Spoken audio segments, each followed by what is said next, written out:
devotion to Alice and her wisdom that she's here to share tonight. For those of you who don't know, my name is Isis. I am the events coordinator at Buffalo Street Books. We're a cooperative independent community bookstore owned by more than 900 community members. The cooperative was formed in 2011 to help keep a bookstore here in Ithaca. Now, we are working towards sustained growth and building a thriving literary and cultural center here at the bookstore. You are already helping by attending this event, but there are many other ways you can help our bookstore thrive. And information on these initiatives, along with upcoming events, is available on our website at buffalostreetbooks.com. For this evening, we are, of course, so excited to host Alice McDowell for a presentation on her newest book, Dance of Light, Christian, Sufi, and Zen Wisdom for today's spiritual seeker. She will be introduced by Maureen O'Brien, who will also lead our Q&A. We have lots of copies of Dance of Light available in store now, so you can order online or call ahead, and we'll be happy to set a copy aside for you. Thank you all again so much for attending. Please welcome Alice McDowell and Maureen O'Brien. Thank you. Thank you, Isis. Well, I am going to introduce Alice. I'd like to give a warm and luminous welcome to everybody who is here this evening. Thank you for your patience. I want to thank Isis for walking us through that. I always learn, every time I do something with Alice, I learn something. So this patience, that's fine. Thank you so much. It is a great delight that I introduce Alice on this occasion of her publishing Dance of Light. This is her second book, Dance of Light, Christian, Sufi, and Zen Wisdom for today's spiritual seeker. So in the time that we have together, Alice is going to talk and share segments with us, and then we'll open it up for discussion and take questions. I have had the blessing of knowing Alice for 42 years. It's a long time, ever since 1979, when I was 19 and I was Alice's student at Ithaca College. Alice, of course, was an exceptional teacher the 18 years she taught at Ithaca College.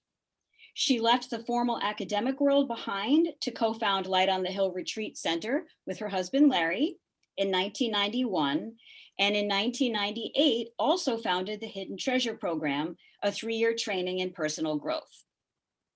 This program has impacted hundreds and hundreds, I actually would say thousands and thousands of people, as class members brought their hard-earned spiritual transformation to everyone in their own lives.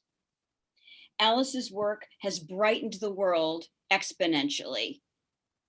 Alice holds a Ph.D. in theology from Fordham University and has trained with Sufi and Buddhist teachers and Christian contemplatives. She is also the author of another book, Hidden Treasure. So that's a bit of an outline of Alice's accomplishments, which now include this new book, which could not have a more perfect title, Dance of Light. Because the truth is, Alice sets a powerful example. She loves to dance. When I was studying with her in the Hidden Treasures program, she would frequently include loud music as part of our lessons. She'd grin, sway, and encourage us all to sing along and take each other's hands. Though sometimes reluctant, I was almost always reluctant. Even resistant, I was frequently resistant and self-conscious. She guided us beyond our egos to a place of letting go, linking, and laughing. This is exactly what this book leads us to, an understanding of learning new spiritual dance steps, cherishing the dance routines we've already practiced, and surrendering to the dance.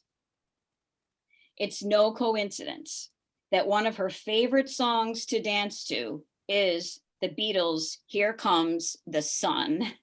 Alice, you know this is true. You always were getting, Here Comes the Sun, with its catchy and beautiful repetition. To me, this characterizes Alice and what this book does. Sun, sun, sun, here it comes. Sun, sun, sun, here it comes. Thank you, Alice, for being with us this evening. I turn it over to you.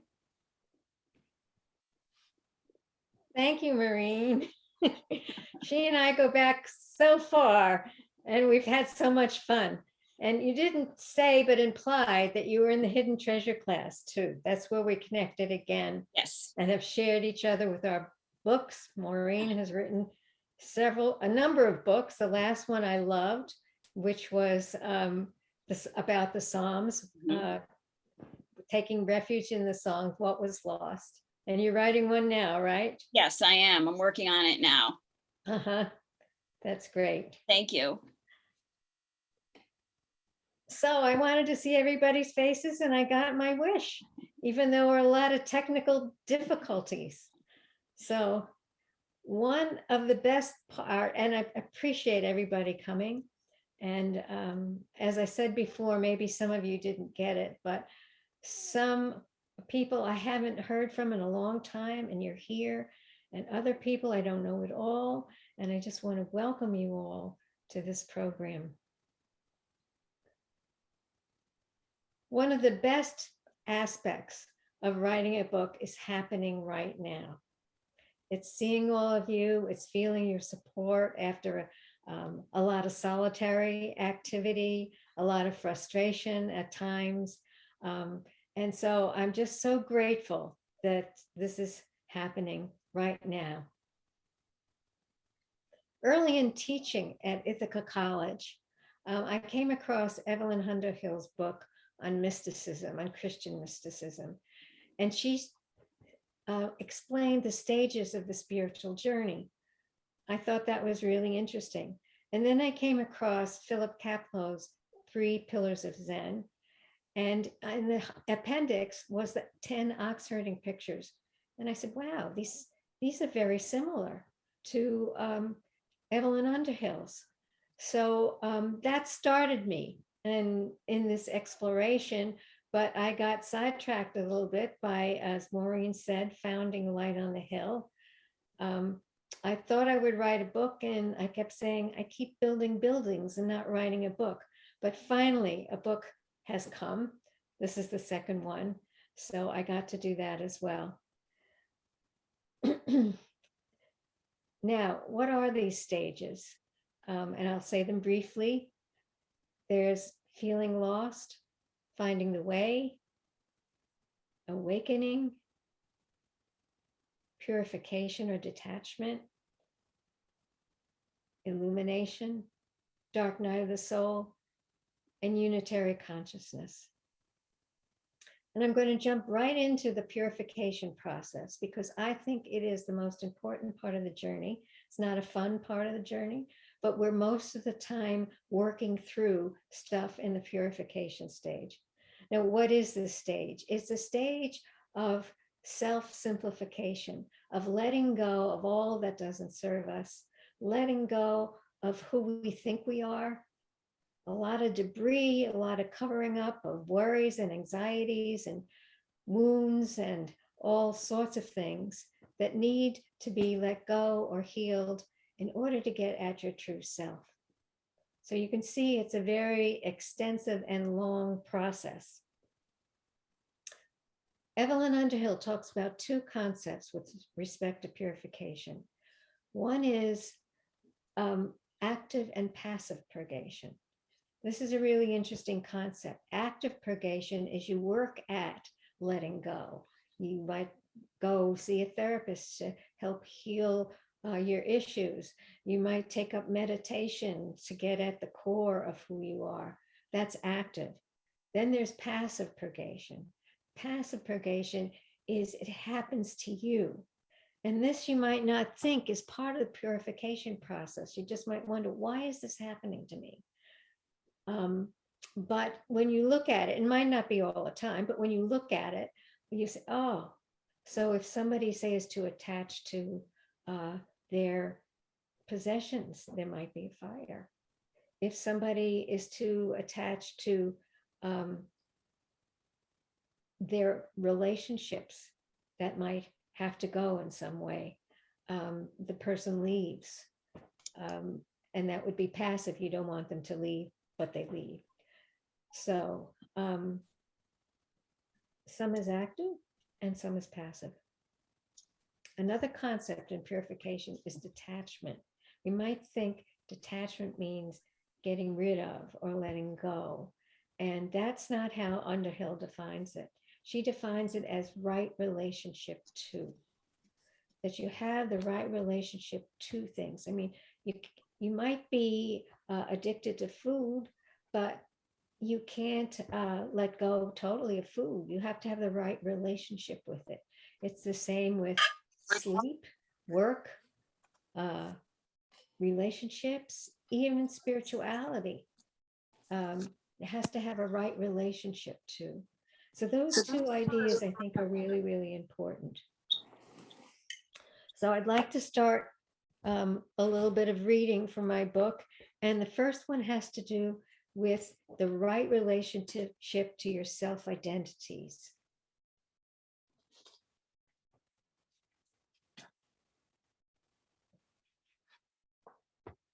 Part of the purification process requires that you not overly identify with your roles in life: parent, teacher, spouse, helper, professional, achiever, or spiritual person, settling there rather than seeing the deeper and more expansive person, you, which lie beneath all roles. You don't have to give up any of these identities, but rather have a right relationship to them. This means realizing that these identities don't define you. They are merely aspects of you, not who you really are. You probably know people who put all their energy into a certain identity. For example, a mother might feel lost when her children go off to school. A helper might not know who she is if she isn't helping somebody. Or a person might feel useless if he's not doing something to make the world a better place. All these are noble pursuits as long as they don't mask the real you, as long as you realize that your core self still exists when these identities diminish. After a long retreat, my identity as a spiritual seeker disappeared. I don't know how that happened, but it did. I simply realized I could no longer think of myself as spiritual. This sent me into a tailspin for months because I truly believed spiritual was who I was. It superseded my identities as wife, mother, teacher, and spiritual guide. I found myself in the dark wood stage, feeling empty and bereft. My guide suggested I observe what was happening around me. If the results of my presence were beneficial to those around me, then I had not fallen off the wagon, but had progressed on my journey. I found this to be a helpful guidance. Those around me were in fact benefiting from my interactions with them, even though I felt empty inside. Now I see myself as simply Alice, although I cannot articulate who or what she is. Yes, I'm still a wife, mother, teacher, writer, and guide, and love it. But these identities don't define me. I find it liberating. It has taken me a long time to reach this place, and it hasn't been easy. So after this, I give one of these stories. Throughout the book are sprinkled tales from the Sufi, Christian, and Zen traditions, and even others as well. And you can go through them and just read the stories and learn a lot. But this particular one is connected with what I just wrote about letting go of self-identities. Keichu, the great Zen teacher of the Meiji era, was head of Tofuku, a cathedral in Kyoto. One day, the governor of Kyoto called upon him for the first time. His attendant presented the card of the governor, which read, "Kitagaki, governor of Kyoto." "I have no business with such fellow," said Keichu to his attendant. "Let him get out of here." The attendant carried the card back with apologies. "That was my error," said the governor, and with a pencil he scratched out the words, "Governor of Kyoto." "Ask your teacher again." "Oh, is that Kitagaki?" exclaimed the teacher when he saw the card. "I want to see that fellow." So this is a wonderful example of the teacher wanted to see the true person, not somebody who had a lot of identities. So this purification stage is not easy and it takes a long time. But when it gets really hard, I like the poem of Hafiz, Tired of Speaking Sweetly. Many of you may know Hafiz is a Sufi poet of the 14th century, about a century later than Rumi. And I like him because he's funny at times and also very loving. God wants to reach out and manhandle us, break all our teacup talk of God. If you had the courage and could give the beloved his choice, some nights he would drag you around the room by your hair, ripping from your grip all those toys in the world that bring you no joy. God wants to manhandle us, lock us inside of a tiny room with himself, and practice his dropkick. The beloved sometimes wants to do us a great favor, hold us upside down and shake all the nonsense out. But when we hear he's in such a playful, drunken mood, most everyone I know quickly packs their bags and hightails it out of town. So I know, Maureen, you had a comment on that poem? Can everyone hear me? I just unmuted myself. Is that okay? Yeah. Okay. So when I first reconnected with Alice it was 2011, 2012.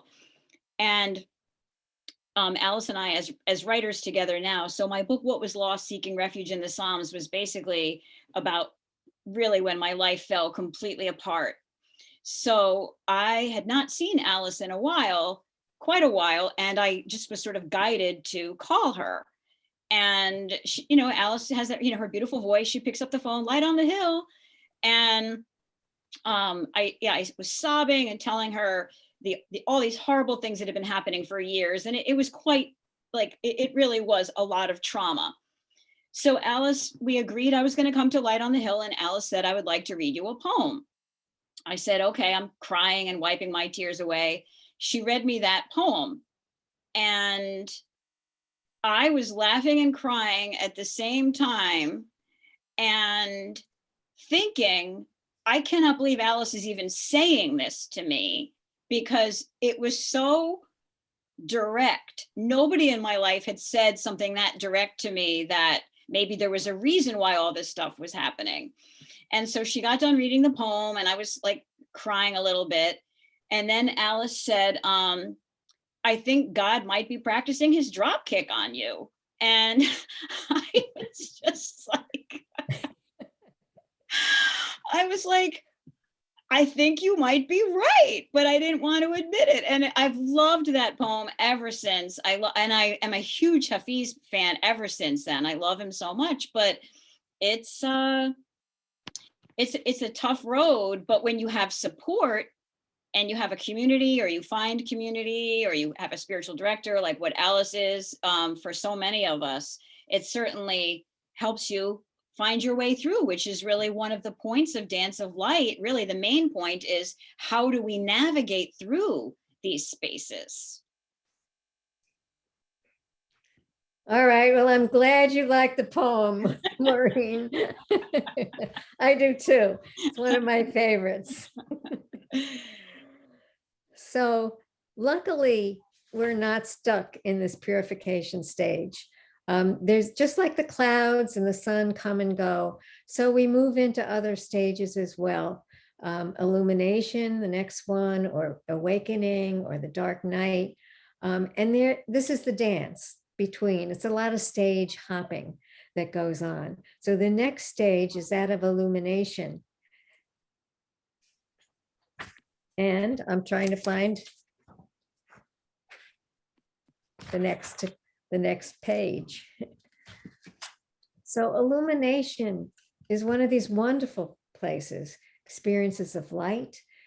All your senses are heightened. You might see visions or voices, or your intuition gets right on sharp. It's a wonderful place to be.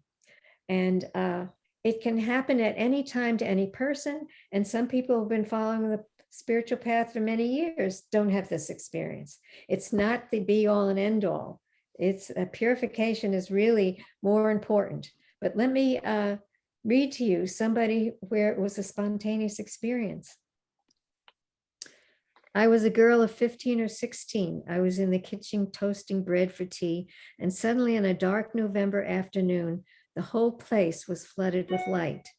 And for a minute by clock time, I was immersed in this, and had a sense that in some unutterable way, the universe was all right. This has affected me the rest of my life. I have lost all fear of death. I have a passion for life, but in no way afraid of death, because this light experience has been a kind of conviction to me that everything is all right in some way.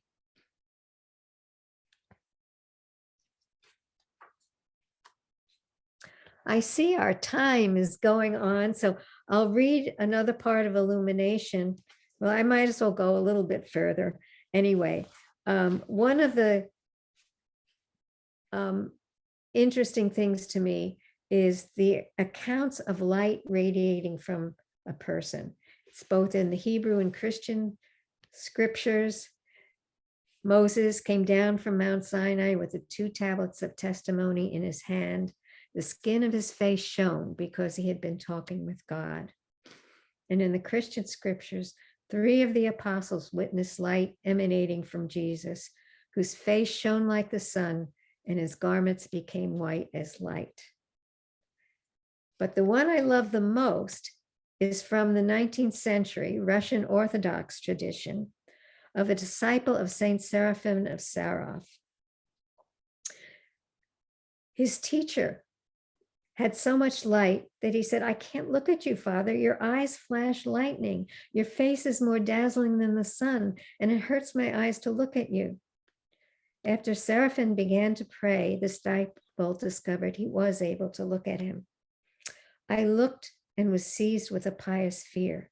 Imagine the face of a man speaking to you from the middle of the sun, from the brightness of its dazzling midday beams. You see his lips moving, the changing expression in his eyes. You hear his voice. You see his hands holding you by the shoulders, but you do not see these hands or the body of the man who's speaking to you. Nothing but the shining light that spreads for many yards around him, revealing with its beams the snow-covered field outside and the white flakes that steadily go on falling. That passage blows me away. Can you imagine experiencing that, looking at a person and only see this light and barely an outline of who they are? I think it's wonderfully expressed. But illumination isn't the final stage. One can get too attached to these experiences, and so enter the dark night of the soul. Pir Vilayat Khan says the following about this.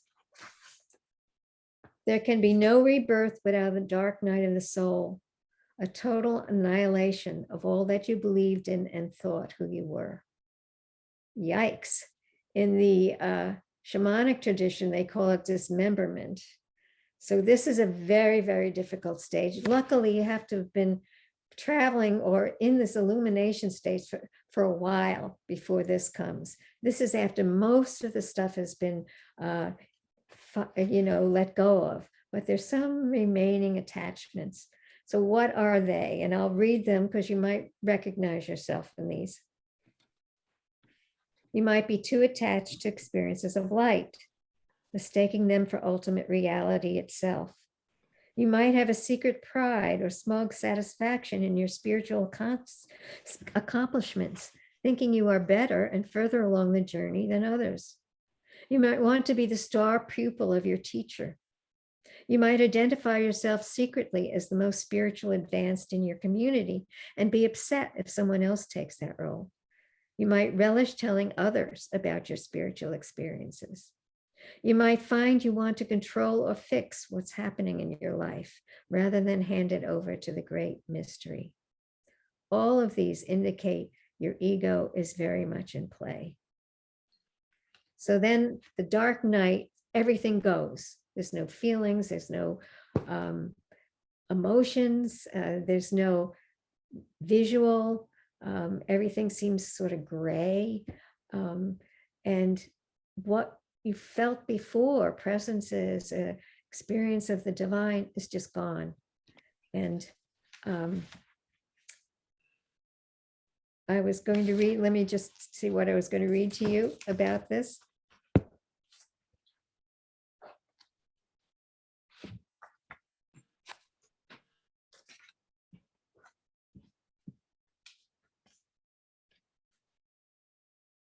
Some time ago, I recall merrily writing about the dark night and feeling satisfied at how the words flowed through me when suddenly my computer quit, erasing all I had written.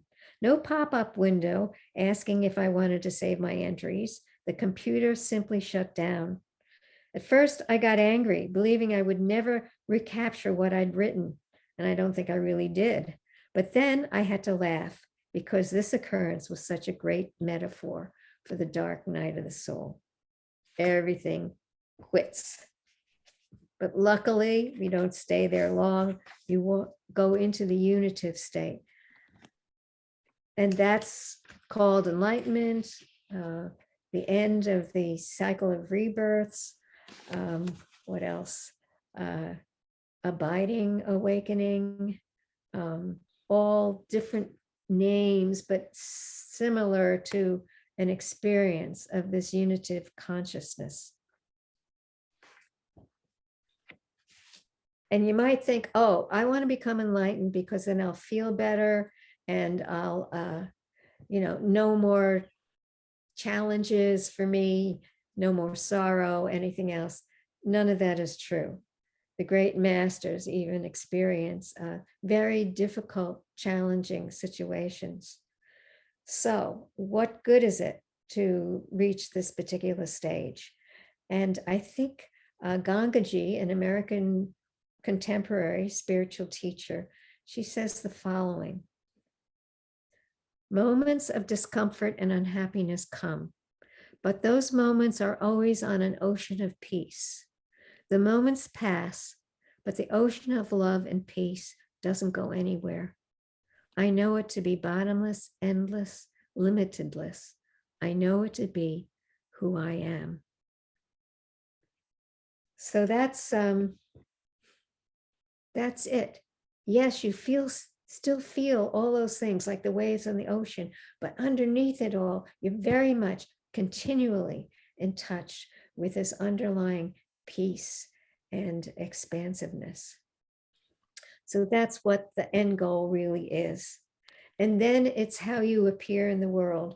And this, at any point, anyone can be a special presence to people in the world. They can be helping them by lending a book or whatever it is, by listening carefully to what somebody has to say. No matter where you are on the path, there is a way that you can then be of service to others. And and I'll end with this, one of my favorite, goals in life for the idea of just being present comes from the 10th ox herding picture. And here's the wording: bare-chested, barefooted, he comes into the marketplace, muddied and dust-covered. How broadly he grins. Without recourse to mystic powers, withered trees he swiftly brings to bloom. So here's the Buddha.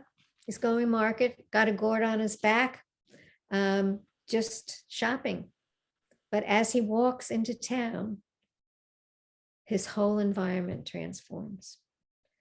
And that to me is a wonderful, at least my aim, to be present, and people can be helped just by my presence. I think that's true for you as well. Somebody's sick, just being with them. Somebody's telling you an emotional story, just to be with them. Presence is really, really important. So I think I will leave it there and open it up for questions. I think maybe Maureen had one or two, or anybody else. She's been looking at the chat, or you can now put your questions there and we'll focus on you and answer the questions. Yes, so please feel free to put a question in the chat. We have a couple of questions to ask. I will be looking to see if anything comes up. So please, if there's something you want to ask Alice about anything with the process, anything, she's always open for whatever you're curious about. So there was a question that Alice and I had talked about, this idea of, Alice said that she received guidance to write Dance of Light. And we were maybe wondering if you could say more about that. What does it mean to listen to your guidance?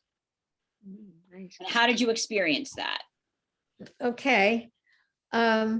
Basically, to learn how to become quiet and still, and you know, that to hear, as the Bible says, that still small voice. But you can have a lot of other things that you might think is your guidance. And so in the Christian tradition, they talk about discernments of spirits. And this is where a guide can help you. What's the voice coming from? Is it coming from a very high place or coming from your own psychological material or whatever? And that's where the purification process helps us so much, because the more you get rid of, the clearer you will get this guidance. And it comes to different people in different ways. Sometimes an image will come that's the right guidance, or a song for somebody who's audio. Though me, I just get an impression. I just know. Mm-hmm. I know, that's it. So I hope that helps. Yes, thank you, Alice. So dovetailing off of that, Laura Peters has a question. Okay. And the question is, do you have words of guidance to aspiring writers? What has supported you to produce these two beautiful books? Thank you, Laura, for your question. So say it again, that I have guidance to write the book, but yes, what exactly? What words of guidance do you have to other aspiring writers? And I guess it's two separate questions, really. And what has supported you to produce your two beautiful books? Okay. I guess every writer is different. For me, early morning writing, 2 or 3 hours, and then I'm done. And I do other things. I see clients or whatever. When my kids were young and I was writing my thesis, then I would just play with them. Previously, they'd go to nursery school, whatever, and I'd sit down and write right away and then be done with it for the rest of the day. Other people take a while to get into their process, and so they might need a longer period of time to write. Consistency, I think Laura knows this. Consistency is so important every day to spend some time writing, and I know Maureen does the same thing as well. Yeah. So and I open up and ask each time for guidance when I write. I get to, especially if I get to a place where, okay, what is this? And then I just try to tune in. I walk away sometimes and the answer comes to me, and then I come back and write. So that's helpful as well. I have a couple other questions, but the comments in the chat are just warming my heart. I have to read this out loud. Sean McDowell says, "Excellent work, Mom." So one can be free of one's roles, apparently, but it's still so beautiful to see people checking in. Jill Harrison is saying, grateful to my first teacher who guided me into a life where the divine beloved is the pole star of my life, the greatest gift. How beautifully expressed to help somebody find their pole star. Thank you, Jill. Elizabeth Einstein is asking or wondering, the spiritual path stages are cyclic rather than linear. Is that correct thinking? Yes, and it's neither linear or cyclical. It hops all around. Wow. And nobody does the same. Wow. Not the same hopping. It's not the same dance with each person. That's very interesting.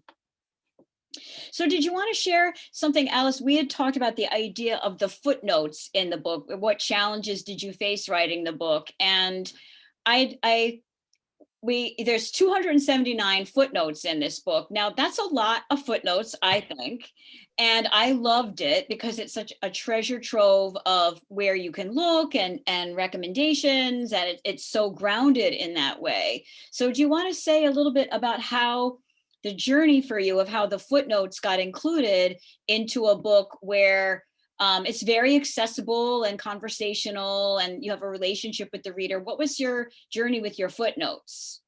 It was quite a journey. My writing coach said, "Is this going to be academic or trade?" And I said, "Trade. I don't want to be academic."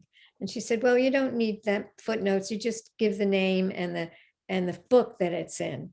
And then when I started working with Jill Swenson, who was the book developer and agent for me, a wonderful agent, by the way, she said, "No, you have to have footnotes." So some of them I had erased, and others I had given books away and I couldn't find the exact details.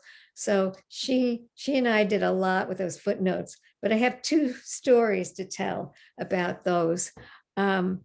One is that Pir quote that I gave about the dark night of the soul. I wanted to use that. I knew it was from the book Thinking of the Universe. I couldn't find it anywhere. And then it somehow I found out that it was in the New York Public Library. So my friend Kevin, and I think he's here tonight, lived in New York City. So I asked him to go, but the public library was closed because of COVID. And but they had a screening in New Jersey somewhere where they would screen any part of your book, of course, for a price. So they screened the table of contents and we couldn't find which chapter that would be in. So he ordered a copy, but it was in Britain. And so it took a long time to come, but finally came, and then he mailed it up to me. Now that is quite a circuitous process to find one of the 279 notes. So there was another great one where that I read about that man shining, seraphim of Seraph, and I heard Ithaca College had the book. I found that out. Maybe Jill found that out for me. So I called. It was on a Sunday, and a student was there, and she said she'd look up the book. And she tried to find the passage so I wouldn't have to come in. And she did. And she said, this is an interesting book. I think I'll read it. So she was on to the spiritual journey just for me trying to look for that footnote. So it was hard and it was fun. What's the most interesting thing, there are two professors now who are going to be using their book in their mysticism courses. And so it's great that those footnotes are there. I love hearing that. And you had said in our talk when you and I had been conversing earlier in the week that a lot of Dance of Light originally came from the work that you had done when you were teaching mysticism at Ithaca College. So I think that does underscore your point. Things hop around. There's a way that there is a hopping. And we were laughing too. I wanted to just say about when I first met Alice, a friend of mine had said, you have to meet this amazing woman and she teaches mysticism. And I'm like, mysticism? Of course I want to meet an amazing woman, and I would love to get an easy A. How hard could mysticism be? And I did not get an A, I would like to say. And I've basically spent the last 42 years studying this. So it was at the very beginning of a journey. And you offer so much.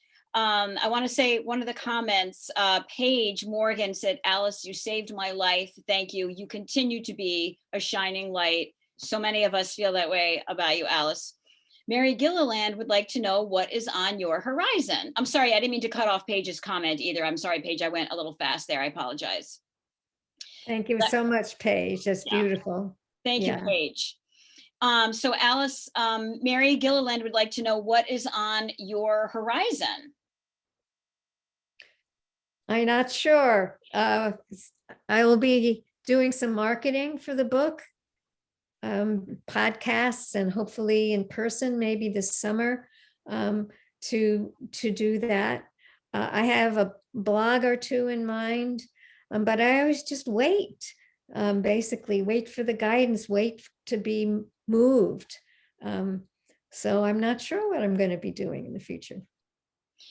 Yeah, it's a lot of work to put a book out into the world and to just, support it and sort of be the wind in its sails. And so I have two really great questions. One from McCadden. I don't know if I think I'm saying that name right. Yes. And another from Margaret. So I will start with McCadden's. And McCadden is my social media person. Oh, great. And she's doing a great job. Great. She's doing a very good job. I'm very impressed with the Instagram stuff. Do you think that McCadden's is, could you speak more on how dance, specifically as a metaphor, expresses and integrates the teachings from these different spiritual traditions? Well, I think part of that I've said already, that it's a dance between the different stages of the journey. And the way I present it, all the traditions, or at least these three, and I present a few others as well, but mostly I focus on these three, are doing that dance. And everybody does it in a different way. I would say in the Buddhist tradition, there's not a mention of the dark night of the soul, but there's a little phrase that says, now that all the attachments have ceased, so okay, they went through the dark night of the soul, but it's not really talked about at all. So some traditions emphasize one thing more than another. I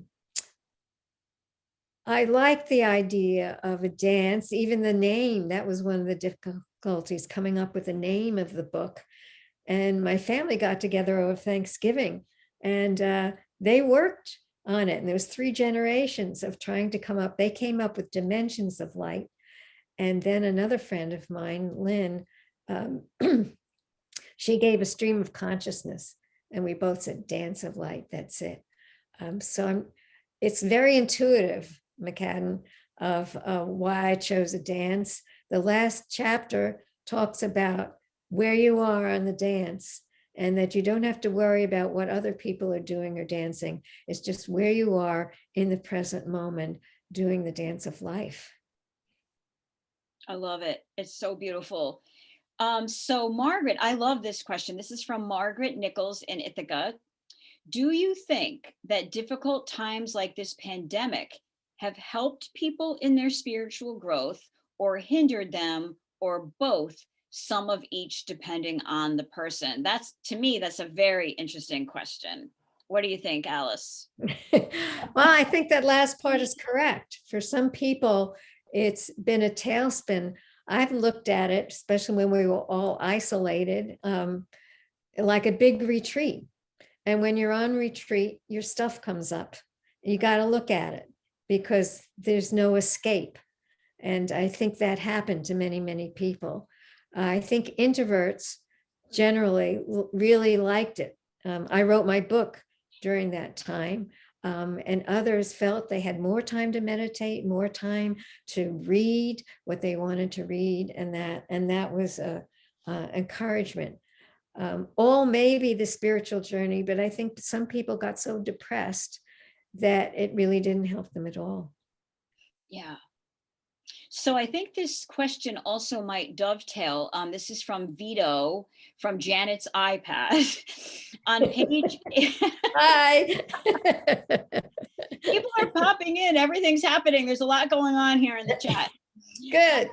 On page 84, you speak of societal purification. So I think this dovetails off of this idea of the pandemics and war. Can you elaborate on that? So that's a pretty deep one. I don't know. What do you think of that one?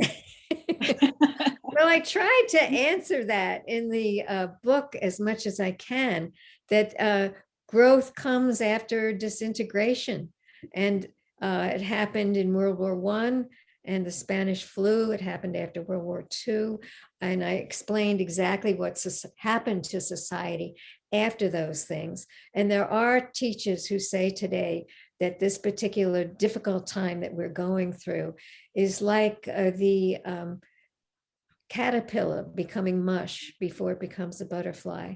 And perhaps we can look at what's happening now, at least in a hopeful way, that something important and good will come from this. Who knows? We'll have to see.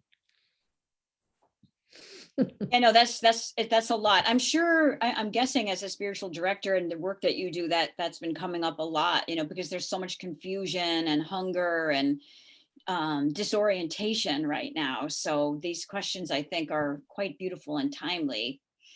Martha says, thank you, peace, light, and love to you. And Felicity says, dance is perfect. It reminds me of one of the early Orthodox explanations for the Trinity as, I don't know how to say, parachoresis, a circle dance. Parachoresis. Parachoresis. Thank you. Thank you, Felicity. Thank you so much. God is not the three parts, but rather the communal energy. That's beautiful. Thank you so much for that. So Aya is saying, it seems that the spiritual stages as cyclical as opposed to linear is more revolutionary than we are giving it credit for. Is this a new insight which Alice is bringing to the spiritual studies world, or has this been known but misunderstood by many, such as with the stages of grief? So Alice, I guess the question is, it's this idea of things being cyclical. Is this, do you think that this is something that your studies are illuminating, or is this a new insight which you are putting forth? It's hard to know where you get these things from. So it's somewhat new, but people often talk about the spiral, that it goes around, but there's growth as well each time. And I think that image has been applied a lot. I don't know about stage hopping or dancing the stages. That might be more my insight. Mm-hmm. I love it. Again, the chat is just popping with beautiful things. Marilyn McNamara said, can you comment on the role of both faith and of perseverance? Yeah, and I think I want to address this. Marilyn is my good friend. She and Lynn Lagarde we were in graduate school together in theology, and we have stayed friends ever since. We connect, get together every couple of years or so and talk theology the whole time. It's really a lot of fun. So I think it's between will and faith, or you're doing and then you're surrendering to something else. And that's a tension that's there. We need to surrender and open up. And we also need to have a discipline. So it's two sides of the same coin. Both are really necessary. So it's about getting that balance of, striving, but then turning it over, I guess. So Buffalo Street Books is it is Isis. Great. Okay. Wanted to appreciate that you integrate Orthodox teachings as well as the other traditions. My father is named for Saint Seraphim, and I named my daughter after him. So sweet to see my family's spiritual tradition reflected here. What a beautiful nice. connection. That's a beautiful connection. Very nice. So Alice, people might be curious, what practices do you have today? Like what, you write about a lot of different things. The book there's such a treasure trove. Again, you talk about back, doing the forgiveness exercise. You talk about a lot of different things that have pushed you to where you're at now, helped you let go, helped you shed things. But what are your practices today? What are you doing now that you find gives you the sustenance that you need? One practice I've done for many, many years, and that's connecting with the chakras in the body. I just stay present to them and have them activate. It's like a tune-up every day. And they're all connected with different aspects of your being. So it's a way of deeply connecting. I do a lot of just sitting and opening, and just being in the presence, so to speak. I remember we talked about this a little, Maureen, and you love the fact that the Sufi prayers I was getting bored with those in the beginning. And now, see, you come around a little bit higher on the spiral. I love them in a sense of I just dwell on every word and feel myself in those spaces. So things can grow and change in your practice. And then other practices like the chakra one, stay with you for a long time. And that's a wonderful model for us, Alice, because, you know, having been on retreat with you, I come home with papers and practices and suggestions, and I keep them in a box. And it's true. Sometimes I get them out, and sometimes I'll finally understand how to do it, or I'll finally understand like, oh, this is what I need to do now. And then I'll get that traction forward. You just don't always really know how that's going to be, you know, and it's different. Everybody's different in that way. So I appreciate you saying that about the Sufi prayers, especially because it seems to, I mean, I've learned all of them. For all the ones that I know, I've learned from you, like the beautiful, my heart is an ocean, beloved. What is it? My heart is an ocean, beloved. What is it? Since thou hast poured thy love into it. So beautiful. So, I mean, you have there's such beautiful snippets of complete poetry, those sayings. So that's Hazrat Inayat Khan. Yes. So beautiful. So those are your practices for today. There was a question, you know, if you're naturally introverted, you know, you can sort of have a contemplative life, but you've done a lot of work, you know, you do work with the hidden treasures. I know you're in Ithaca doing different things. So how does one get a balance between a life of, you know, there's the contemplation and the solitude, and a pull towards service and community? How does one get a balance between that? Yeah, and I think it changes over time. What I felt was necessary was meditation, half an hour or so every day, and then once a week, several hours. This is when my kids were little and everything. And then go on retreat. And I would go on, I only have a couple of days, about 4 times a year. And I did a lot of retreats over there. And now I don't do too much anymore. And I just seem to be able to tap in when I need to tap in and go from there. I love hearing that also, because I am kind of jealous of where you get to live on your land. So I'm like, you know, you have your beautiful pond, and, you know, it's nice that you have a place where it's peaceful and contemplative. And I want to remind people also that if you don't have a copy yet, you can order from our hosts at Buffalo Street Books by phone or online. You can pick it up at the store or have it shipped to you. Earlier in the chat there's a link, but also on the crowd, the link that you originally had, there should be a link where you can order the book if you want to, so we can support Buffalo Street Books that way.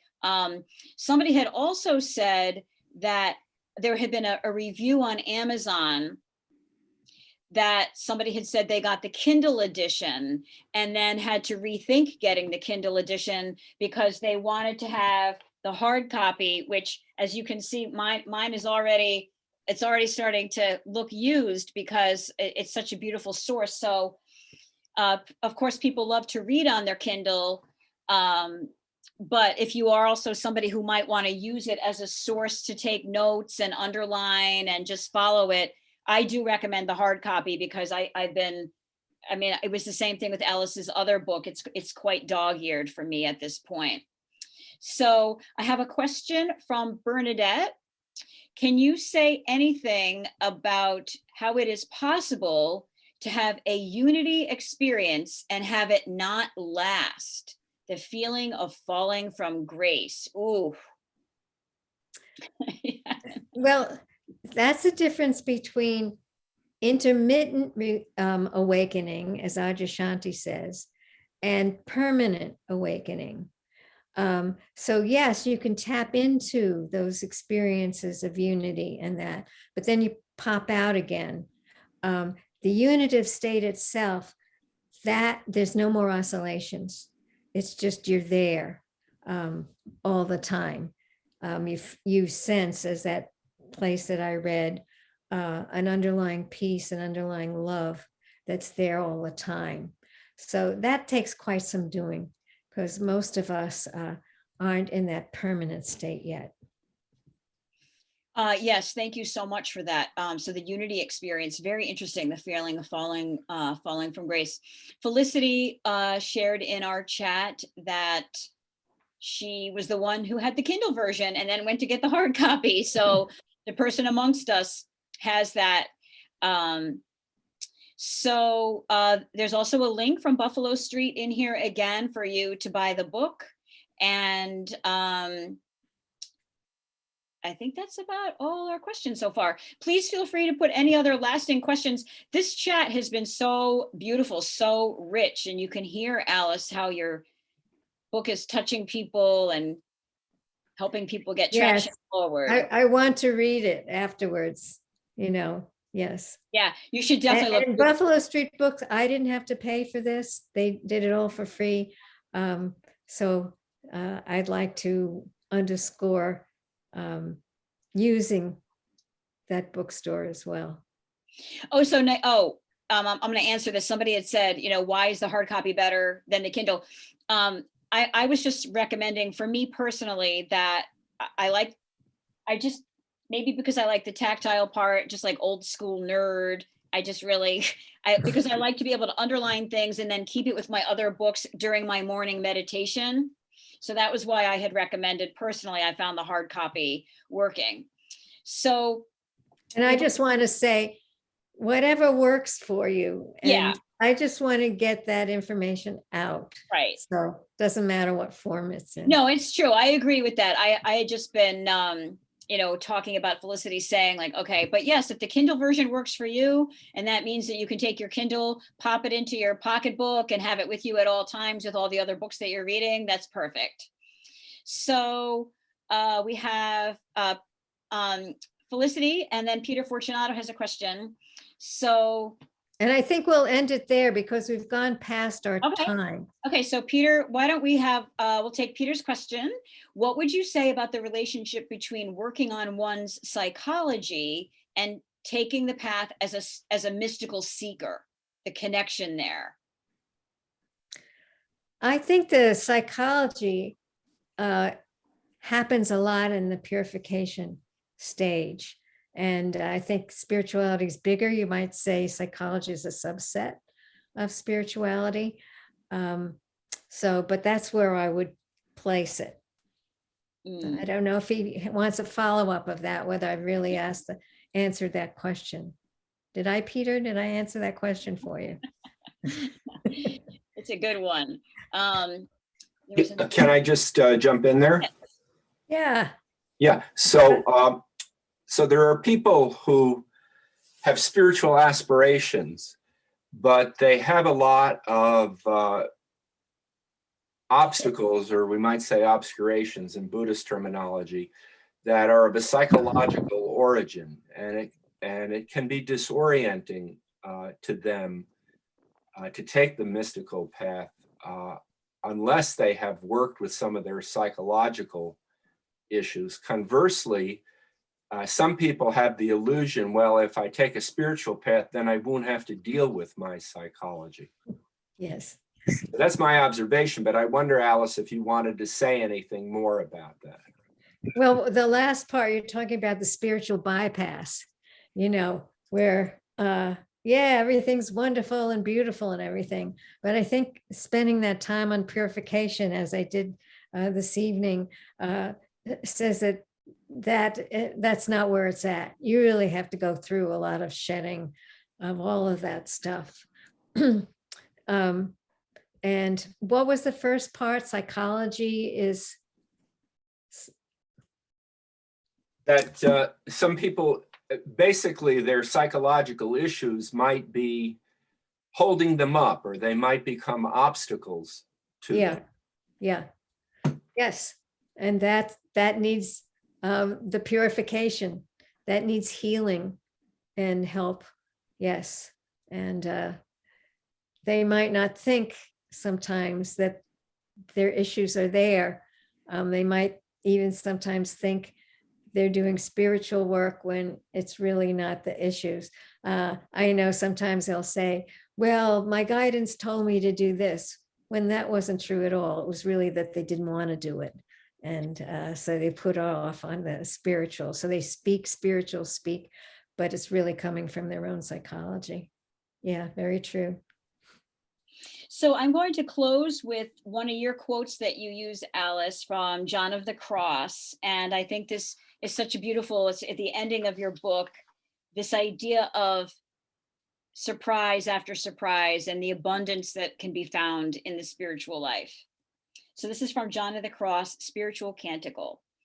For he is like an abundant mine with many recesses, containing treasures of which for all who try to fathom them, the end and bottom is never reached. Rather, in each recess, seekers continue to find new veins of new riches on all sides. And Alice closes the book with, your discoveries continue without end. Perhaps the struggles and challenges of the spiritual life are worth it, connected to that beautiful quote of new veins and new riches on all sides. Clearly, this discussion, so many beautiful comments here, and just being able to talk to you, Alice, it really is, it is a never-ending treasure full of all sorts of, you're never reaching the end and the bottom. And we're all so grateful that you wrote this book. Of course, you have so many people wishing you the best of luck with the book. And I want to thank Buffalo Street Books for hosting us this evening, working with us through the technical issues and allowing us all to be together as a community. Thank you so much. And I want to thank everybody too for coming. It's been such a joy for me to be with you and connect with you. And many, many blessings to you. And this is recorded so that lots of people who might not have been able, people have written in earlier chat saying that they weren't able to make it. So this is recorded so that you can go back to it. You can look in the chat and you can, if there was something that you wanted to return to, certainly this is another, another resource that Alice is providing for us, which is very Alice. Thank you, Alice.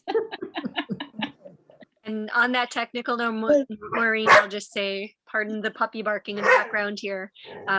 Yeah, just stay tuned, everyone. We've got the registration list of those who registered for the event. There may be pieces of this also put to the YouTube channel to share.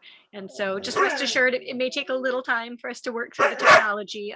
But yeah, the recording will be shared. Thank you. Thank you so much. Yes. Thank you, everybody. Thank you all so much for coming. And yes, thank you again, Alice, for reaching out and asking us to host for you. We were so happy to work with you. You were an absolute pleasure. And this event was really a culmination of all of this. You showed so much grace in the past few weeks as we were getting ready for this event. So I really, as we met challenge after challenge. after challenge. We will not be open tomorrow. It's Monday, but we'll be open on Tuesday if you want to call ahead or come in and pick up your copy of Alice's book, Dance of Light. Thank you so much, everyone. Thank you so much. Good night. Bye-bye.